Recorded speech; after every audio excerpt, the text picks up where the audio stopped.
Wherever Johnny Depp goes, it seems that controversy shadows him. New evidence has come to light that reveals a relatively unknown film of Johnny's that nearly got cancelled due to the circumstances surrounding it and Johnny. The alleged reasons might surprise you, even shock you, and shatter your perception of Johnny. You have been warned. City of Lies believes something, which, depending on the authenticity of the material presented, may or may not be what the LAPD wants people to believe. City of Lies filming wrapped in May 2017, with the original release date set for September 7, 2018. Then, a film starring Johnny Depp and Forest Whitaker was repeatedly postponed. But after years of sitting on the shelf, Johnny Depp's latest film, the reality-based crime drama City of Lies, has finally been released. Based on Randall Sullivan's non-fiction book El Labyrinth, City of Lies investigates the still unsolved 1997 murders of rap legends Tupac Shakur and the Notorious Big, as well as the police investigation into their deaths. Depp plays Russell Poole, an LAPD detective investigating Notorious Big's murder. Poole claims he discovered credible evidence linking an LAPD officer to the murder, but the then chief of police shut him down. City of Lies, like other films claiming to be based on genuine events, dramatizes the real events by inventing characters such as journalist Jack Jackson,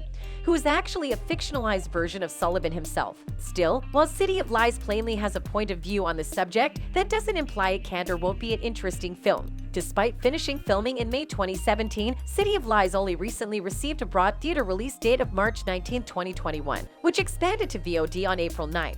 With Depp and Whitaker as stars and intriguing real-life source material to work with, it seems weird that City of Lies has been postponed for so long. Here's how that came to pass. As with many Hollywood delays, neither current distributor Saban Films nor any of the previous corporations connected with City of Lies have provided official reasons for its many delays, although there are a few very likely culprits. City of Lies was supposed to be released on September 7, 2018, but it was pulled from the schedule roughly a month before. This occurred around the same time that Johnny Depp, City of Lies director Brad Furman, and several producers were sued by location manager Greg Rocky Brooks, who claimed that an enraged Depp physically attacked him on set and that he was fired after refusing to agree not to sue over the alleged incident. Greg Rocky Brooks sued Depp in 2018, allegedly stating that Depp became enraged after Brooks informed him that they needed to stop filming for the night.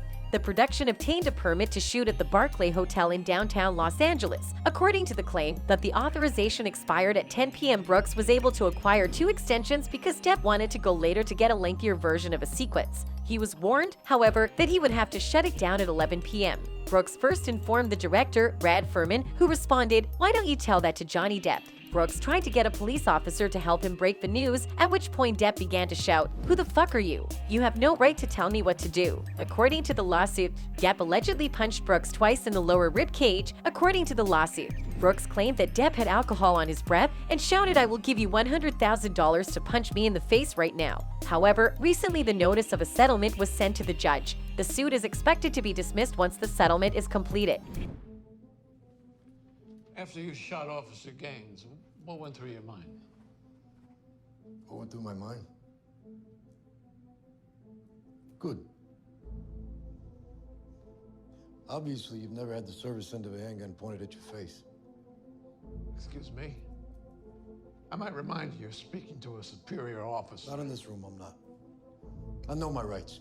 It's worth noting that several other crew members present at the time later said that while Brooks and Depp indeed had a verbal confrontation, there was no physicality involved, and shooting resumed afterward.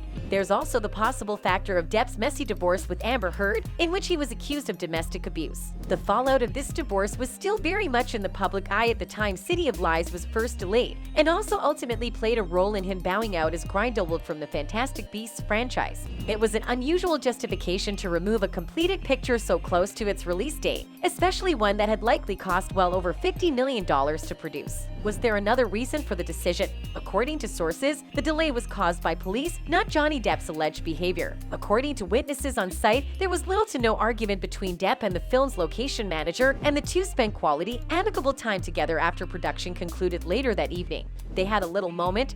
There weren't punches, there wasn't anything, just were in each other's face for a second, script supervisor Emma Danoff, who was sitting next to Depp when the alleged altercation began, told the Daily Beast, "We shot for maybe another hour and a half after that. We went inside. We finished and the locations guy came up to Johnny and they hugged and it was all cute and that was it." A Daily Beast report, which included interview segments with both Furman and Randall Sullivan, claimed that the LAPD actively sought to prevent the film from being released because it cast them and their Notorious Big. investigation in a negative light, and also contain new information that could justify reopening big. S. Mother Violetta Wallace's wrongful death lawsuit against the LAPD, which had previously been dismissed without prejudice. Director Brad Furman thinks there may be something sinister going on with the Los Angeles Police Department after multiple parties close to the case warned him not to make the film. Sanders said it would be a risk for him, while a friend of his with connections to the lab, Underworld, advised him against the project. Finally, a police officer Furman hadn't heard from in 15 years contacted him out of the blue, advising the director to, according to the Daily Beast, get a burner phone and to cover the camera on his computer so no one could hijack his laptop and figure out a way to frame him. I already knew I was going to be banging up against the police and making this movie, and that's something I had to accept in service of the truth and justice. The threat was real since day one, and I decided back then I couldn't let anything bully me or this story. But the insanity of this situation is at a point where I walk into my home alone, I find myself like a 13-year-old kid, checking my doors, stated Furman. Labyrinth author Sullivan also encountered opposition the last time his book was nearly turned into a film. He believes the LAPD contacted the studio and pressured it to shut the movie down before filming could begin. He believes they want as little interest generated about the unsolved murder as possible. The LAPD is no new to scandal. It was previously sued for almost $400 million by the notorious Big S. Mother, Violetta Wallace, who claimed they covered up her son's murder. After the LAPD organized a federal task force and decided there was no police participation in the murder, the civil complaint was abandoned. Several officers, however, moonlighted as gang members and were discovered on the payroll of Suge Knight's Death Row Records, a rival record label to Bad Boy Records, which is home to Biggie. Another reason that has been cited for the controversy surrounding the film is actually its financial troubles. According to reports, one of the banks that helped finance the film sued the studios for refusing to release it. Bank Leumi is an Israeli bank that purportedly financed $23.2 million to production company Good Films for the filming of City of Lies. As part of the minimum guarantee owing to Leumi, film distributor Open Road agreed to release the film in at least 1,800 cinemas and pay the bank about $6 million. However, no money was received because the film was not released until a few years later. Despite not being released in theaters, City of Lies made its way to streaming platforms and, curiously, has seen its popularity grow in recent weeks on Netflix, where it has become one of the most watched films of the moment. So, what do you think is the real reason for the movie being delayed? Let us know in the comments below, and don't forget to like and subscribe. Thanks for watching. Goodbye.